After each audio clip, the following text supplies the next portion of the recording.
Que la tomemos con la mano derecha, si es posible la ponemos en alto y decimos: la palabra de Dios contenida en este libro es la verdad que acepto creer, es la enseñanza que me comprometo a seguir y es la esperanza que me atrevo a confesar. Nada me impide recibirla, nadie me evitará que la haga parte de mi vida y por ningún motivo dejaré de proclamarla. Estoy aquí para leerla, oírla y vivirla diariamente. Amén. Éxodo capítulo 11, hermanos, es nuestra lectura de hoy.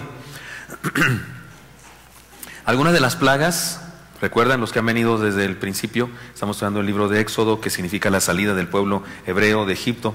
Algunas de las plagas, estos portentos que hizo Dios para liberar a su pueblo, fueron anunciadas, algunas no, algunas seco, directo. Esta es la más anunciada de todas, tanto que los hermanos editores, o el hermano que editó la Biblia, que le hizo capítulos y versículos, puso este anuncio por separado en el capítulo 11, y luego en el versículo 12, que se celebra la Pascua, pero es ahí donde justamente sucede la plaga que se anuncia en el capítulo 11. Y es un capítulo breve, 10 versículos. Vamos a leerlos. Es el anuncio de la muerte de los primogénitos, la última plaga. Mis lectores profesionales están aquí, pasen por favor, vengan. Es un texto breve, pero igual van a leer 5 cada uno de ustedes. Uno de ustedes, los nones, los pares, y así todos juntos leemos Éxodo capítulo 11. Ténganlo en su Biblia y estos jóvenes nos lo leerán. Jehová dijo a Moisés: una plaga traeré aún sobre Faraón y sobre Egipto, después de la cual él os dejará ir de aquí, y seguramente os echará de aquí del todo. Habla ahora al pueblo, y que cada uno pida a su vecino, y cada una a su vecina, alhajas de plata y de oro. Y Jehová dio gracia al pueblo en los ojos de los egipcios. También Moisés era tenido por gran varón en la tierra de Egipto, a los ojos de los siervos de Faraón y a los ojos del pueblo. Dijo pues Moisés: Jehová ha dicho así: a la medianoche yo saldré por en medio de Egipto. Y morirá todo primogénito en tierra de Egipto, desde el primogénito de Faraón que se sienta en su trono, hasta el primogénito de la sierva que está tras el molino, y todo primogénito de las bestias. Y habrá gran clamor por toda la tierra de Egipto, cual nunca hubo ni jamás habrá. Pero contra todos los hijos de Israel, desde el hombre hasta la bestia, ni un perro moverá su lengua, para que sepáis que Jehová hace diferencia entre los egipcios y los israelitas. Y descenderán a mí todos estos siervos, e inclinados delante de mí dirán: vete, tú y todo el pueblo que está debajo de ti, y después de esto yo saldré. Y salió muy enojado de la presencia de Faraón. Y Jehová dijo a Moisés: Faraón no os oirá, para que mis maravillas se multipliquen en la tierra de Egipto. Y Moisés y Aarón hicieron todos estos prodigios delante de Faraón, pues Jehová había endurecido el corazón de Faraón y no envió a los hijos de Israel fuera de su país. Amén. Gracias, hermanos. Gracias, Señor. Bendícenos, por favor, háblanos. Tu palabra hoy nos bendiga, nos aliente, nos fortalezca, nos convierta. Lo que tengas para nosotros hoy, por favor, Señor. Bendícenos, te lo pedimos en Cristo Jesús. Amén. La gracia de Dios en acción se llamaría, o se llama este sermón de hoy, hermanos. La gracia de Dios en acción. Miren, la gracia de Dios es lo que da sentido a estos sucesos. Ya llevamos un montón de plagas. Ya les pregunté la vez pasada, pero ¿cuál le molesta más de las plagas? ¿Cuál le causa más? Los piojos, las ranas, las úlceras. Esta es dolorosa, ¿no? Este asunto doloroso, la muerte, sin duda, pero como dije molestia, usted pensó en molestia de malestar, de esas cosas, pero es todo esto que hizo Dios para liberar a su pueblo de Egipto. Ya dijimos, hubiera sido más fácil que se muriera Faraón, hubiera sido más fácil que en lugar de endurecer su corazón lo ablandara para que los dejara salir, pero el sentido de todo eso tiene sentido en la gracia de Dios. Dios quería que supieran que es por su gracia. No fue Faraón quien los dejó ir. No fueron sus fuerzas las que les permitieron, no fue su política, su negociación, no fue la picudísima labia de Aarón, porque ya dijimos Moisés era tartamudo, según él decía, ¿verdad? Pero su hermano lo puso Dios para que fuera su vocero, era el que decía lo que mi hermano quiso decir, aunque después de un tiempo ya Moisés era el que hablaba, ¿verdad? Lo hemos notado eso, Moisés fue creciendo extraordinariamente y llegó a ser un portento de líder extraordinario, pero no fue por eso tampoco. Eso debía quedar clarísimo, que fue la gracia de Dios. Por eso creo que podemos encontrar en este breve anuncio de la última plaga, porque no se da la plaga en este texto, se da en el siguiente, ¿de acuerdo? En la celebración de la Pascua, en el contexto de la celebración de la Pascua. Pero este breve capítulo nos habla de la gracia de Dios en acción. Y puedo decir varias cosas con respecto a la gracia de Dios en acción. La primera parte, aunque estas enseñanzas se encuentran en todo el pasaje, ahí incrustadas en todo el pasaje, pero puedo leer algunos pasajes breves para encontrarla. Los primeros versículos nos dicen lo siguiente: la gracia de Dios cumple sus planes. Número 1, por la gracia de Dios, Él cumple sus planes en nosotros. Él cumple sus planes en nuestra vida. A todos nos gusta aquel texto, ¿no?, que el apóstol Pablo le dijo a algunos de sus discípulos de cierta iglesia. Le dijo que él estaba seguro, cierto, que el que comenzó en ellos la buena obra, ¿qué dice en el texto? La habrá de completar, habrá de terminar la obra en ellos. O sea, Dios cumple sus planes. Confiemos, tengamos paciencia, a pesar de que las cosas se pongan difíciles, confiemos en Él. Jehová dijo a Moisés: una plaga traeré aún sobre Faraón y sobre Egipto, después de lo cual Él os dejará ir de aquí. Y seguramente os echará de aquí del todo. O sea, dirás: ya sálganse, lárguense, porque esto va a ser difícil para Él. Habla ahora al pueblo, y que cada uno pida a su vecino y cada una a su vecina alhajas de plata y de oro. Y Jehová dio gracia al pueblo en los ojos de los egipcios. Oiga, y si leemos más adelante, resulta que sí pasó. O sea, no solo se fueron, no solamente los abandonaron, no solamente dejaron la fábrica de tabiques, era lo que hacían, ¿estamos de acuerdo conmigo? Eran fabricantes de ladrillos para las construcciones megalómanas de los faraones egipcios. Porque eso era lo que eran, ¿no? Monumentos a su egoísmo, ¿no es cierto? Esos son las pirámides y esos edificios grandotes que se han hecho en la antigüedad. Eran manifestaciones de egoísmo, de egocentrismo enorme, ¿no? Y eso era lo que eran los egipcios. No solamente abandonaron la fábrica, no solamente abandonaron la chamba por seguir a Dios y por ir a adorarlo, sino que además se llevaron su riqueza. Eso no sé si a usted le parece, pero es increíble, ¿no? O sea, ya se van y la gente: tengan, llévense esto, el collar de mi abuelita, el anillo de bodas de mi madre. Se llevaron cosas. Y usted y yo decimos: qué suave, los enriquecieron. Pero usted y yo, que conocemos la historia de después de eso, podemos encontrar una enseñanza muy importante. Dios cumple sus planes. Cosas que suceden en la vida, de repente usted y yo no entendemos por qué suceden las cosas, buenas o malas, pero Dios cumple sus planes. Les anticipo una cosa que leeremos más adelante. Cuando Dios ordena la construcción del tabernáculo, se piden ofrendas.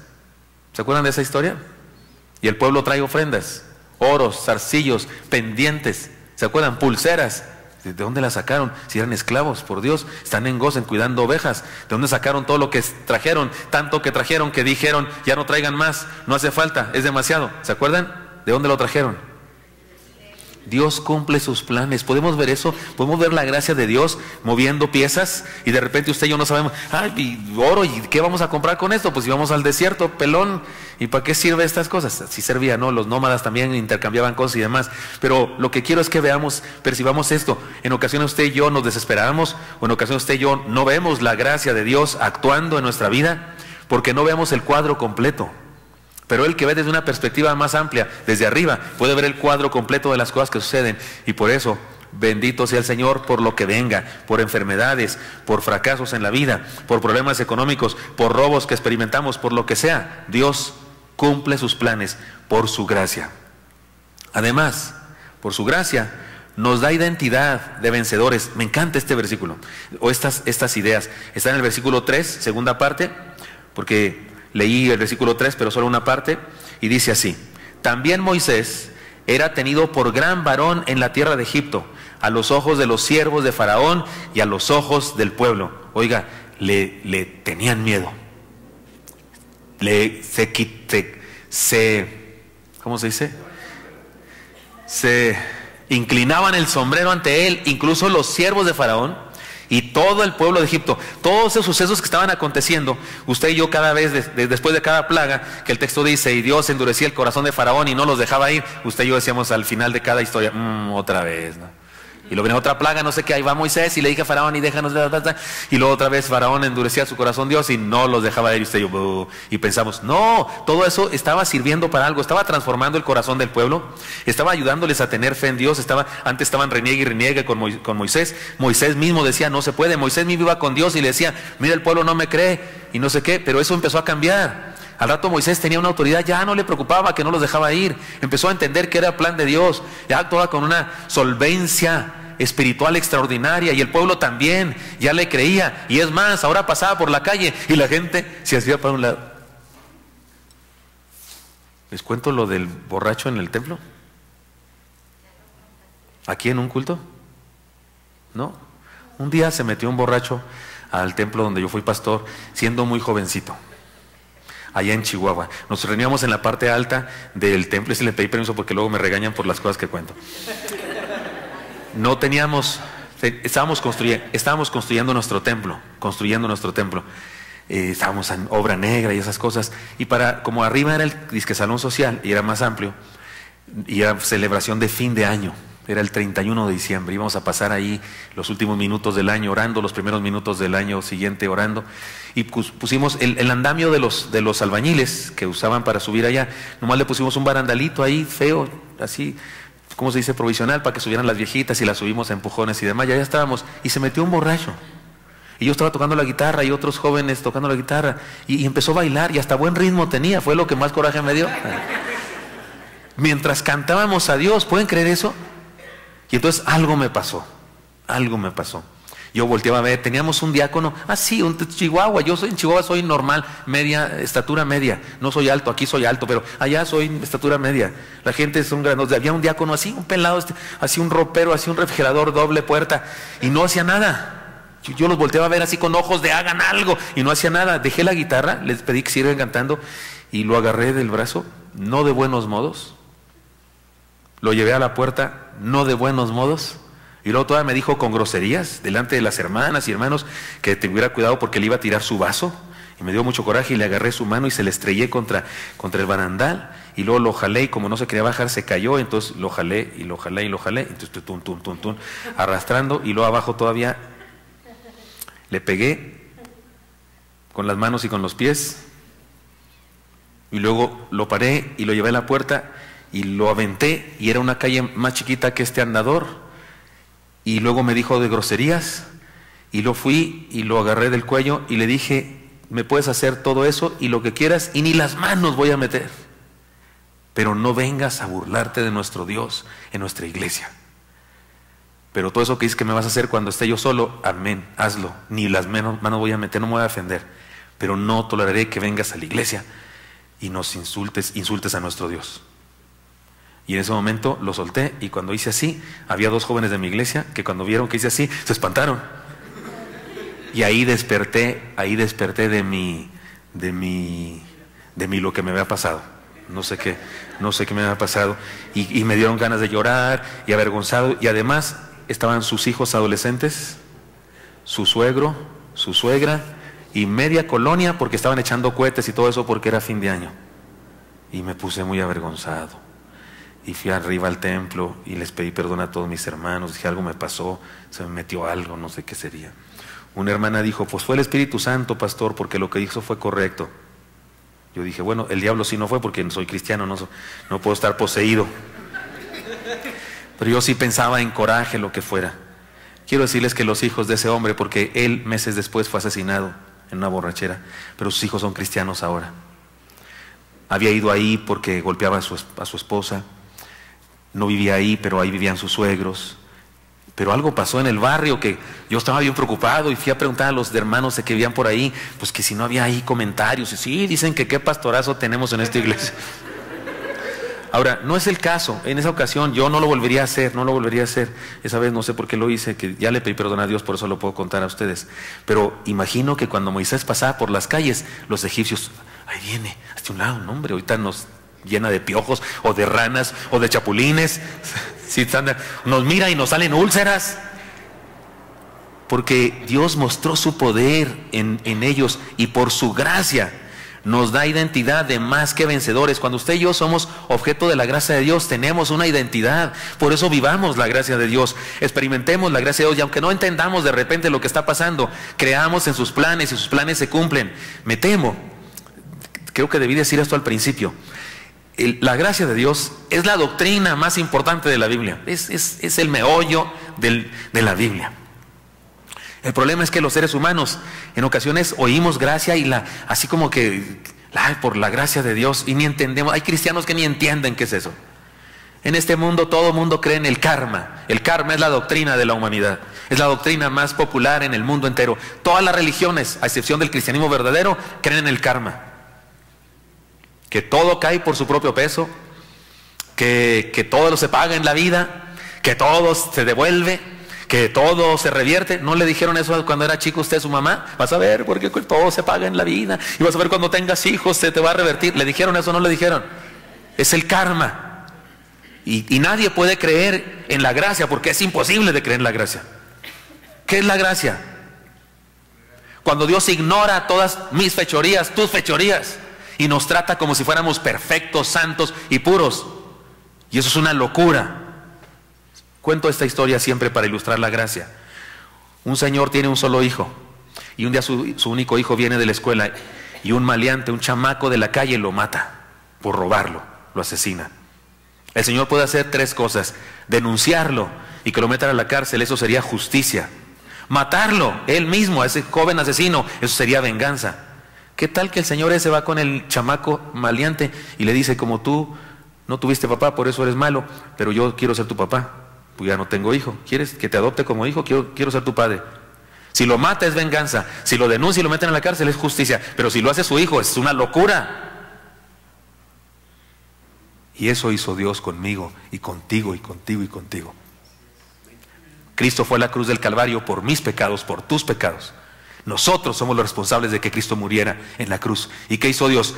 Si nos manda al infierno sería justicia. Si nos aplasta con su poder sería venganza. ¿Y qué se le ocurrió hacer? Nos hizo sus hijos.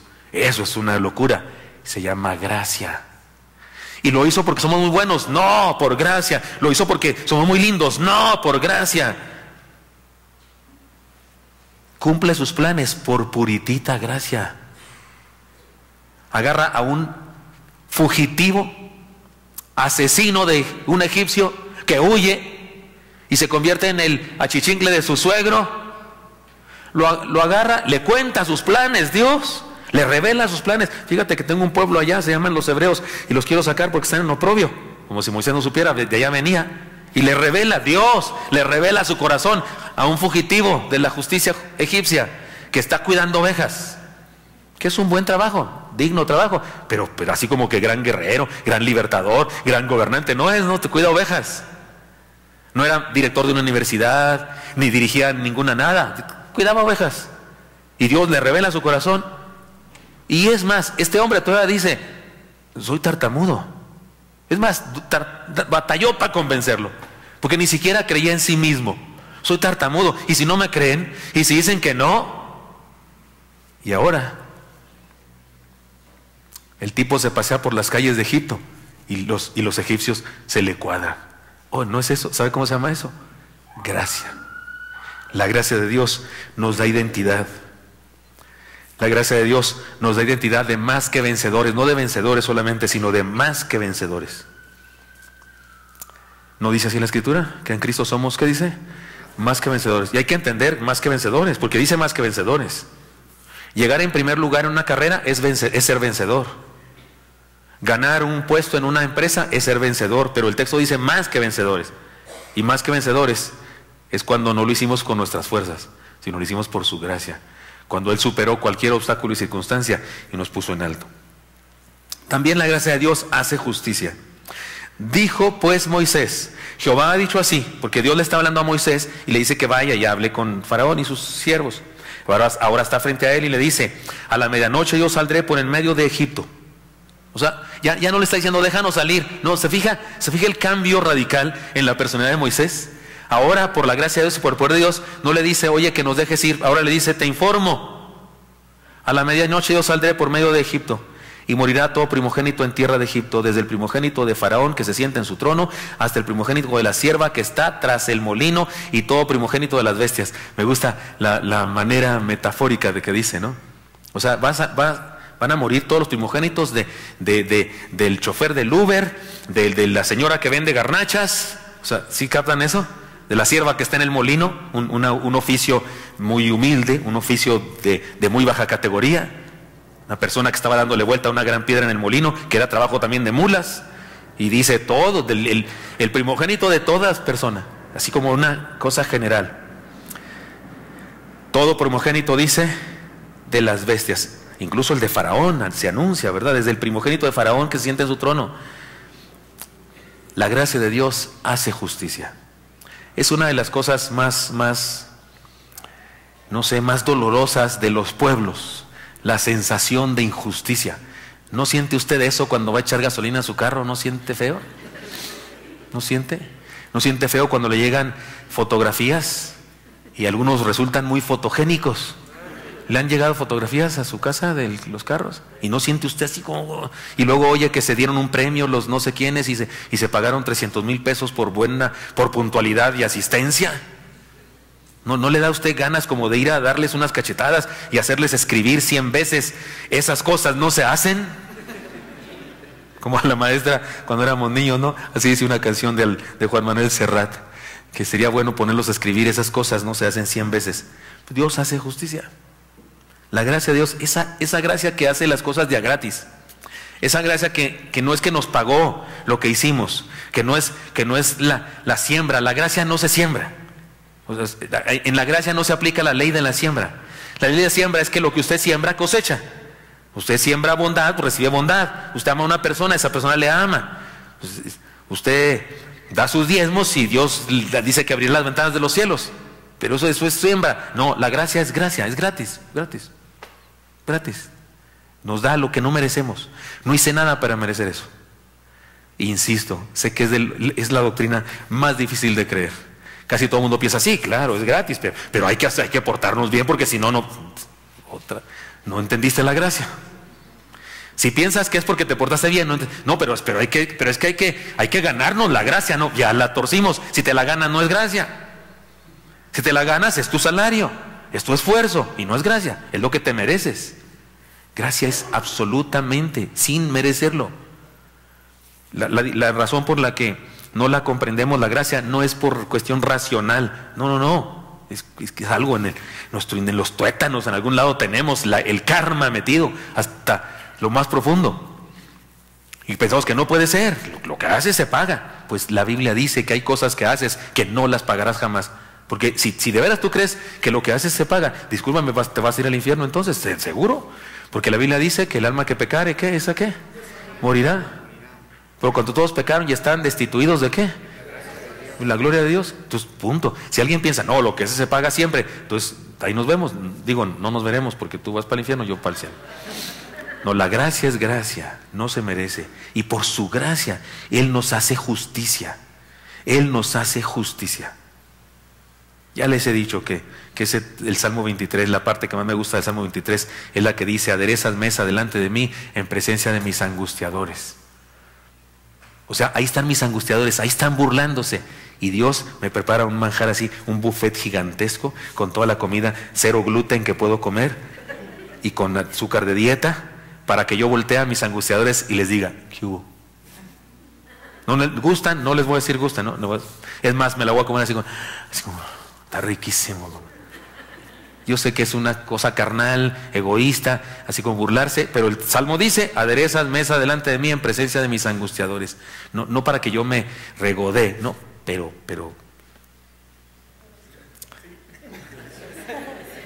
pero sí me bendice. Hace justicia. Proclama además su gracia, proclama su grandeza respecto a, proclama su gracia, respecto a nosotros. Porque Él proclama lo que hace. Ahí es gracia, hermana. Proclama su gracia respecto a nosotros. Y habrá gran clamor por toda la tierra de Egipto, cual nunca hubo, ni jamás habrá. Insisto que es la razón de estos portentos, es la razón de tantas plagas. Usted y yo pensaríamos, pues menos muertes, menos piojos, menos ranas, hubiera sido mejor, menos que lo haga más rápido. Dios ya se acabó, le ablanda el corazón, lo obliga a que los deje salir. ¿Y dónde queda la grandeza de Dios? ¿Y dónde queda la gracia de Dios manifiesta y proclamada? ¿Dónde queda eso? Si David hubiera medido 3 metros de estatura, hubiera sido un ropero así, un refrigerador, dobles puertas, David, experto en la espada, que de toda su vida había matado a otros cuantos antes de eso. La guerra hubiera sido algo pues normal. Se agarraron dos grandulones, uno de los filisteos, uno de los hebreos, y se dieron, y pues ganó David. Pero el que haya sido un chamaco entre 15 y 17 años, que nunca había agarrado una espada. ¿Sabe usted que en el pueblo hebreo ni había espadas? ¿Sabía usted eso? La Biblia dice más adelante, cuando David ya era guerrero, y cuando David ya andaba huyendo porque Saúl lo quería matar, hay un pasaje que dice que solamente había dos espadas en el pueblo hebreo. Una la traía Saúl y otra la traía su hijo Jonatán. Y la espada con la que David había matado a Goliat estaba guardada, un sacerdote la tenía. Cuando David pasó por ahí se la dio. Le dijo: oye, pues esta es la espada con que mataste a Goliat, se la quedas. Y después de eso la usó David. Los hebreos ni sabían manejar, no sabían hacer espadas, no manejaban los metales. La escritura dice, si usted lee Jueces, si usted lee Reyes, que en ocasiones cuando tenían que afilar sus azadones, sus herramientas, sus machetes, iban con los filisteos para que los afilaran. Ellos no tenían piedras de afilar, no sabían manejar, eran ganaderos, cuidaban ovejas y agricultores. Así es que si hubiera sido un guerrero tremendo con un montón así de ¿cómo se llaman esas? De coraza para pelear, y se agarran a moquetes, dos grandulones, no, pues uno de los dos tenía que ganar, y pues ganó David. Pero no, era un chamaquillo de 15, 17 años, cuidaba ovejas, nunca jamás había usado ni navaja Victorinox chiquita, con mini champion, con pincitas para sacar cejas, porque no había. No usaba nunca. ¿Qué usaba? Un cayado, que era un arma contra los enemigos de las ovejas, no para las ovejas. Una vara. Y podemos decir que qué buena onda, porque sí tenía una onda. No era resortera como las de ahora, no eran de hule, era resortera de piel. Y era bueno para la resortera de esas, para la onda. Y entre ceja, oreja y sien la incrustó. Yo digo por ahí. Dios proclama su gracia respecto a nosotros, la hace evidente. Por eso permitió estas cosas. Por eso la dureza del corazón de Faraón. Si va Moisés, oye, dice Dios que, sí, no, adelante, váyanse. No, qué lindos, vaya, les doy permiso. No estaríamos leyendo esta historia ustedes aquí, y no habría gracia que proclamar. Pero todos aquellos sucesos fueron para eso, para proclamar la gracia. No solo eso, la gracia nos trata con privilegio. Pero contra todos los hijos de Israel, desde el hombre hasta la bestia, lean la frase que sigue conmigo, por favor, como dice: ni un perro moverá su lengua, para que sepáis que Jehová hace diferencia entre los egipcios y los israelitas. ¿A qué le suena ni un perro moverá la lengua? ¿A qué le suena? ¿Cómo podemos traducir eso en una expresión?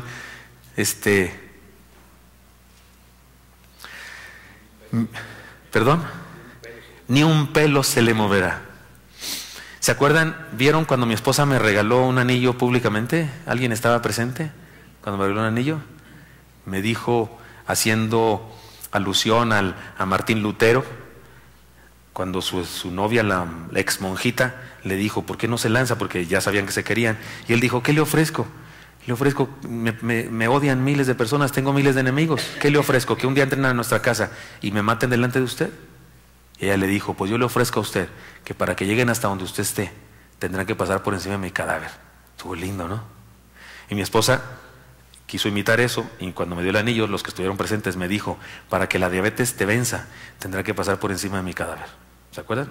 Y me hizo llorar de amor. Bueno, ella a veces hasta dice esta frase: es que no quiero ni que el aire te dé. ¿Cómo dices esa frase, verdad? Es que no quiero, cuando está así cariñosita, quiere algo. Y me dice esta frase, dice: es que no quiero que ni el aire te dé. Póngaselo ahí. Para los hebreos ni el aire les va a dar. Ni un perro. Igual que en nuestra época había perros latosos ahí en las calles. Y dice este trato de privilegio, pero contra los hijos de Israel. A ustedes se les va a morir todo primogénito. Todas las casas tendrán luto de un muerto, y algunas de más de un muerto. Porque imagínense, si el papá era el primogénito de su familia y luego tiene un hijo primogénito, pues ya son dos, ¿no? O sea, se murieron los primeros. El primer hijo, el primer nieto, el primer bisnieto. En algunas casas debió haber montones de muertos, de cajas de muerto.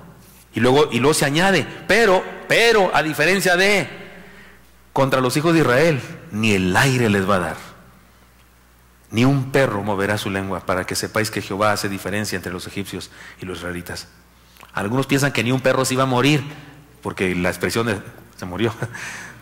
Pero el comentarista que yo consulté dice que se refiere a una expresión: nada les molestará. Su camino hacia el Éxodo será libre, como carretera abierta, de un solo sentido, porque no había regreso. Me encanta.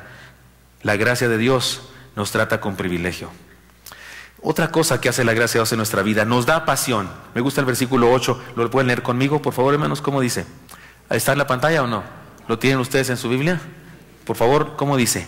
Y descenderán a mí todos estos tus siervos, e inclinados delante de mí dirán: vete tú y todo el pueblo que está debajo de ti, y después de esto yo saldré. Y salió muy enojado de la presencia de Faraón.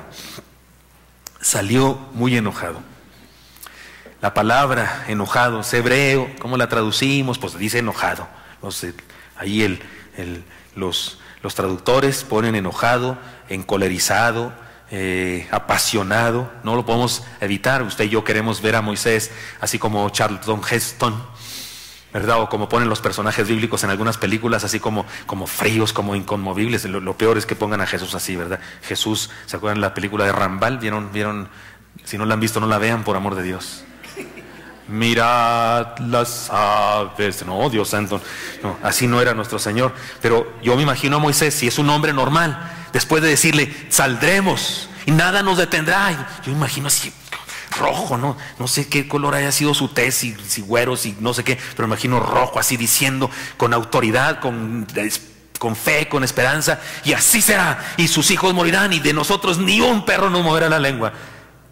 No puedo imaginar de otra manera. Así, es más, cuando da la vuelta, hasta Josué dijo: ay, no me va a pegar a mí también, como los jóvenes aquellos de mi iglesia, porque salió lleno de la pasión de Dios. Se vale experimentar pasión por el Señor.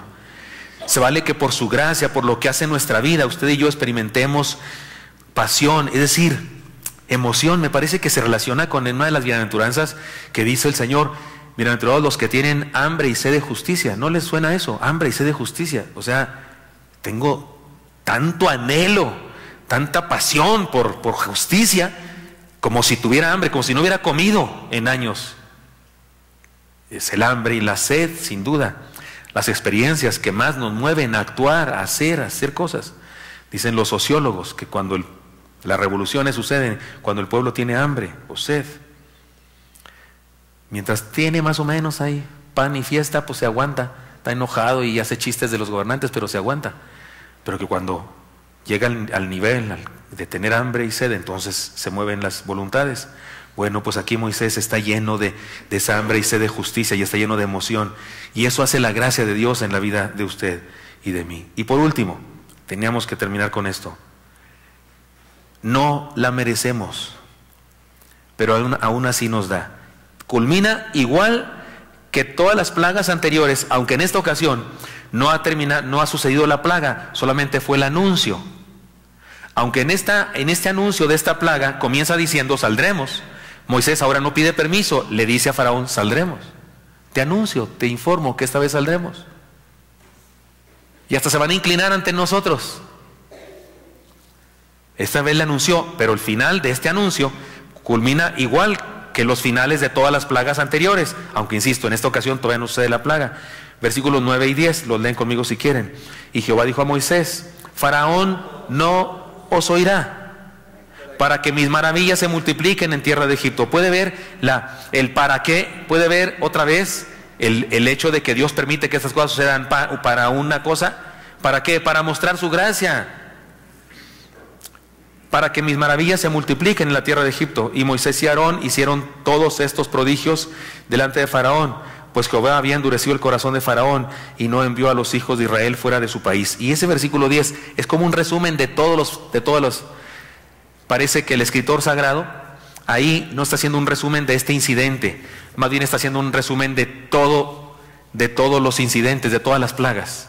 Más bien está diciendo un resumen, si usted lo analiza, dice: y Moisés y Aarón hicieron todos estos prodigios. ¿A cuáles estos?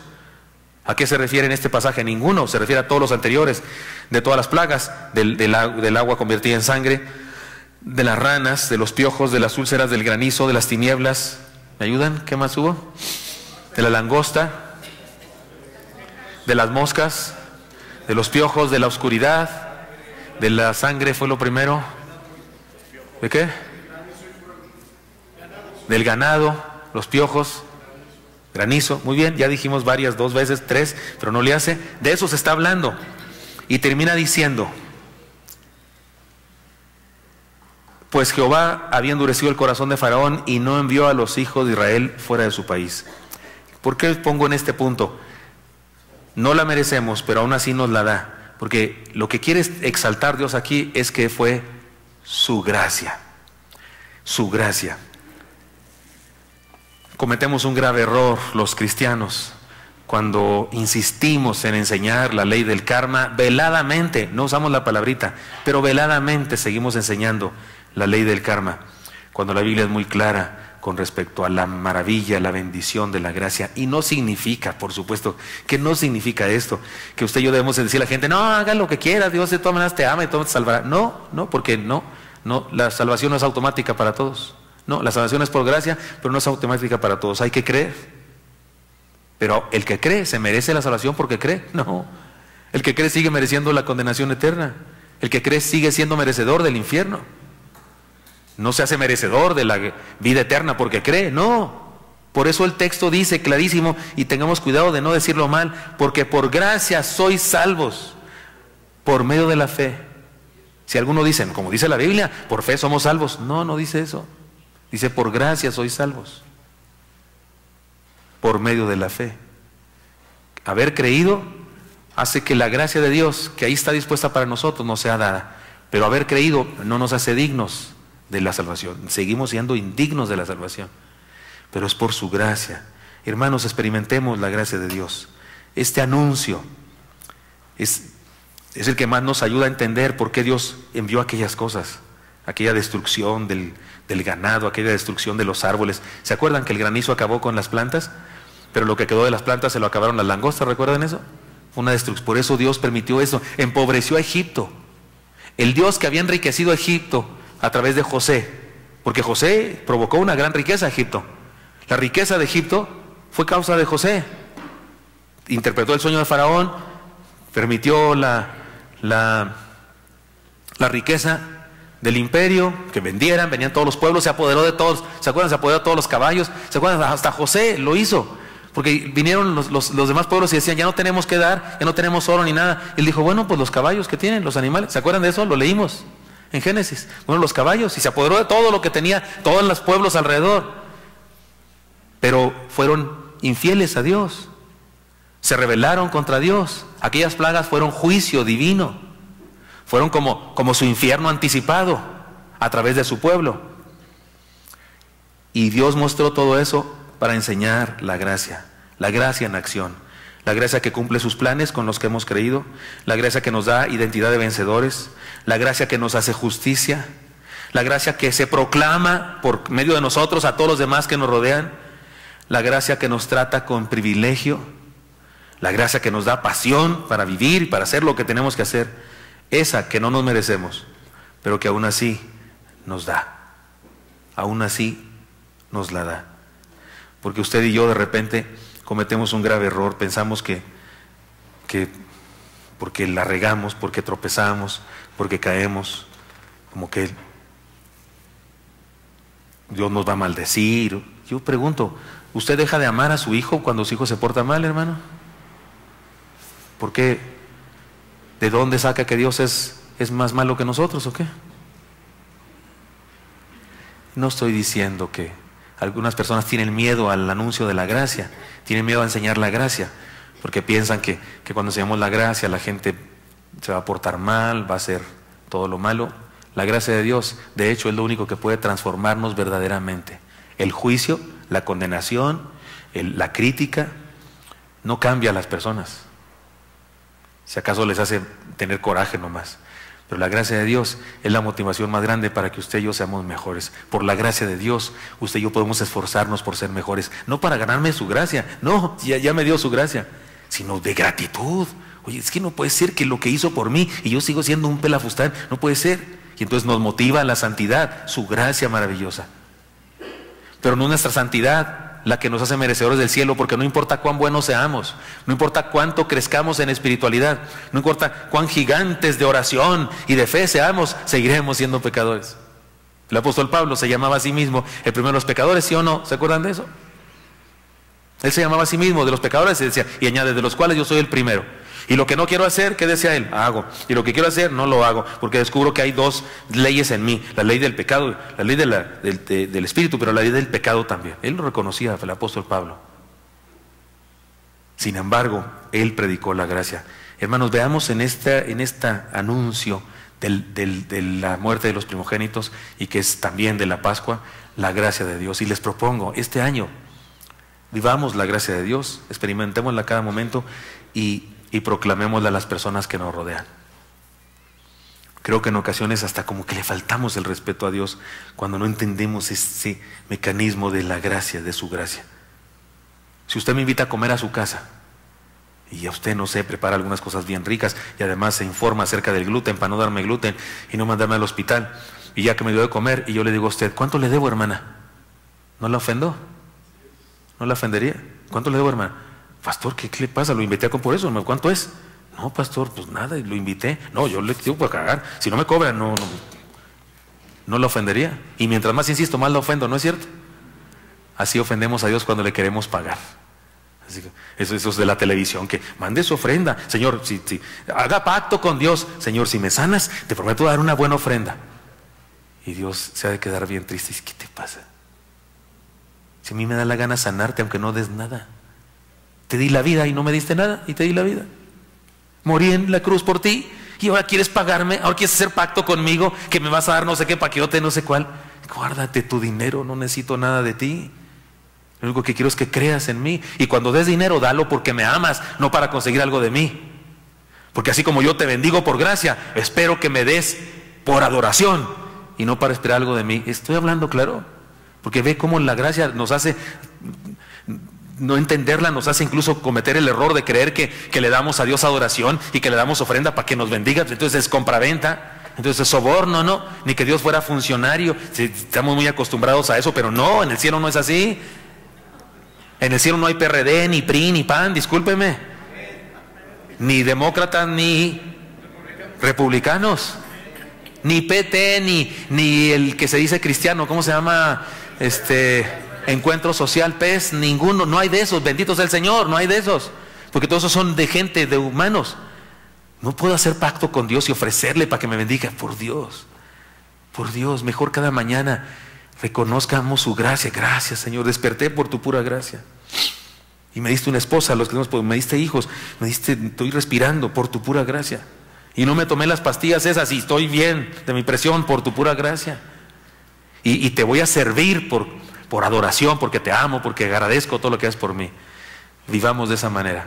Por favor, no puedo quitarme de la mente la escena de Moisés, que dice que era hombre grande entre los egipcios, incluso entre los siervos. No puedo quitarme eso de la mente, que los inconversos, cuando ven a un cristiano que experimenta la gracia de Dios en su vida, se impresionan, se impactan y lo identifican como un triunfador, como alguien victorioso, porque no perdamos de vista, era un asesino, prófugo de la justicia, cuidando ovejas, que no tenía confianza en sí mismo, que nunca tomó un curso de superación personal, porque si hubiera tomado algún curso de superación personal, hubiera creído en sí mismo, ¿verdad? Se hubiera dicho a sí mismo, Moisés, tú puedes. Pero no, le dijo a Dios, no puedo, soy tartamudo. Pero a ese individuo lo hace Dios un gigante extraordinario. ¿Por qué? Por su gracia. Así que mi hermano querido, joven, precioso, levántese por la gracia de Dios. Experimente la gracia en su vida y reconozca que Dios puede hacer cosas grandes contigo por su gracia maravillosa. Y una vez que experimentemos la gracia, honrémoslo, viviendo conforme a su voluntad. Señor Santo, aquí estamos delante de ti, mis hermanos y yo, estudiando esta palabra tuya maravillosa, Señor, que nos narra estas escenas, estos encuentros tuyos con tu pueblo, con los otros pueblos, y tu manifestación maravillosa, Señor, de gracia. Te bendecimos, Dios, por eso. Nos identificamos con Moisés y con todos los hebreos y queremos pedirte, Señor, que nos ayudes a entender tu gracia y a dejar de vivir el karma del mundo entero y a disfrutar ese amor tuyo tan grande por nosotros, incomprensible, inentendible, que a pesar de lo que somos, nos das carácter de vencedores, nos haces justicia, nos usas para proclamar tu grandeza y cumples tus planes en nuestra vida, aun cuando de repente no los entendemos. Señor, permite que mis hermanos y yo en este momento histórico de nuestro país, en el que hay injusticia justamente, temores, luchas, situaciones difíciles, ayúdanos, Señor, a vivir tu gracia en acción, que en cada circunstancia de nuestra vida podamos experimentar, vivir, reconocer tu gracia en acción en nosotros. Sigan orando, mis hermanos, y ahí en el corazón cada quien, en el secreto de nuestro corazón, digámosle estas cosas a Dios. Y tal vez usted tiene ahora mismo una necesidad, una problemática, una situación particular, difícil o yo no sé de qué tipo, y quiere decirle al Señor: Señor, bendíceme a pesar de lo que soy. Bendíceme, Dios, no por mis méritos, sino por tu gracia. Sácame adelante, Señor. Muestra, proclama tu gracia en mi vida, que otros noten que fue por tu grandeza que pude lograr eso. Dígale lo que necesita ahí en su corazón usted, hermano, hermana, a Dios, que Él está aquí escuchándonos. Señor, escucha a tu pueblo, escucha a mis hermanos y hermanas, te lo pido en Cristo Jesús. Amén.